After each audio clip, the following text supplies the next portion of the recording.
முன்னாடி நிஷா வந்து வேப்பில் அரைச்சி குளிக்கணும் அப்படின்னா அதனால் வந்து ஒரு வேப்ப மரத்தையே வெட்டியாச்சு. நெக்ஸ்ட்டு இங்கே நிஷா ரெடி பண்ணி வச்சுருக்கா. இங்கே இதெல்லாம் கரும்பெல்லாம் உங்கள் பொங்கலுக்கு வாங்கின கரும்பு. இங்கே பாருங்கள், நம்ம மீன் வாங்கிட்டு வந்தாச்சு. என்ன மீன் பார்த்தீங்களா? இது வந்து ஹாய் ஃப்ரெண்ட்ஸ், எல்லாம் எப்படி இருக்கீங்க? எல்லாருக்கும் குட் மார்னிங் ரொட்டீன். என்ன நிஷா ஸ்டார்ட் ஆயிடுச்சா? தாரணி சிதியாவெல்லாம் ஸ்கூலில் விட்டு வந்தாச்சு, குளிச்சுட்டு ஃப்ரெஷ் ஆயாச்சு. இப்போ சமைக்கணும். என்ன சாப்பாடு அப்படிங்கிறத பார்ப்போம். அதுக்கு முன்னாடி நிஷா வந்து வேப்பில் அரைச்சி குளிக்கணும் அப்படின்னா அதனால் வந்து ஒரு வேப்ப மரத்தையே வெட்டியாச்சு. ஆமாம், மரத்தை வெட்டியாச்சு. இப்போ அடுத்தது என்ன செய்வோம்? நெக்ஸ்ட்டு இங்கே நிஷா ரெடி பண்ணி வச்சுருக்கா. இங்கே இதெல்லாம் கரும்பெல்லாம் உங்கள் பொங்கலுக்கு வாங்கின கரும்பு. உங்கள் வீட்லலாம் இருக்கான்னு சொல்லுங்கள், பொங்கலுக்கு வாங்கின கரும்பு.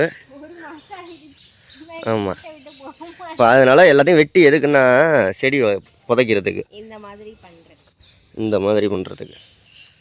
இங்கே பாருங்கள், நம்மளோடது 6 கரும்பு செடி வந்துச்சு. கோழி வந்து சீச்சு விட்டுருக்கோம், அவ்வளோதான். அது இல்லாமல் நாய்க்குட்டி இங்கிட்ட அங்கிட்ட ஓடுதா.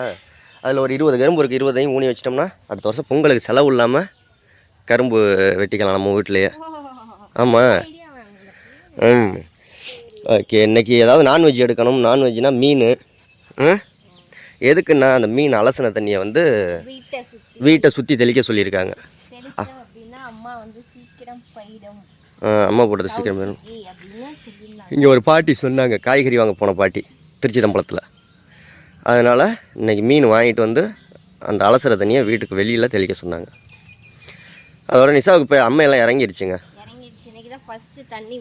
தலைக்கு தண்ணி ஊற்றிட்டு அப்புறம் ரவுண்டு தான் நிஷா கிளம்பிடுவா.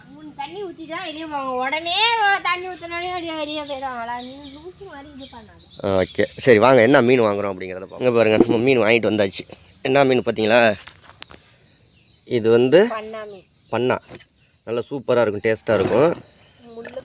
முள்ளும் கம்மியாக இருக்கும். இதில் இன்னொன்று வாழை மீனும் ஊற்றுச்சு. வாழை மீன் வேணான்னாச்சு, ஏன்னா வந்து அது முள் இன்னும் நொசன்னு வாழை மீன். ஆனால் இது வறுக்கிறதுக்கு நல்லாயிருக்கும். எது வாழை மீன், ஆனால் முள் இருக்கும், பிள்ளைங்க சாப்பிடாதுல்ல, அதனால் பண்ணா வாங்கியாச்சு. உங்களுக்கெல்லாம் பண்ணா மீன் பிடிக்குமான்ட்டு கமெண்டில் சொல்லுங்கள். இதில் நடுமுள் மட்டும்தானே நிஷா இருக்கும். 6 மீனுங்க. 6 மீன் தானே? 6 மீன்.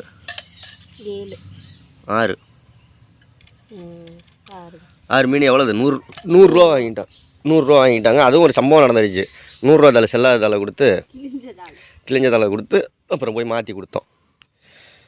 சூப்பர். இப்போ எல்லாம் க்ளீன் பண்ணிவிட்டு இன்றைக்கி என்னோடய சமையல் தான். மீன் குழம்பு வைக்க போகிறது நான் தான் வைக்க போகிறேன்.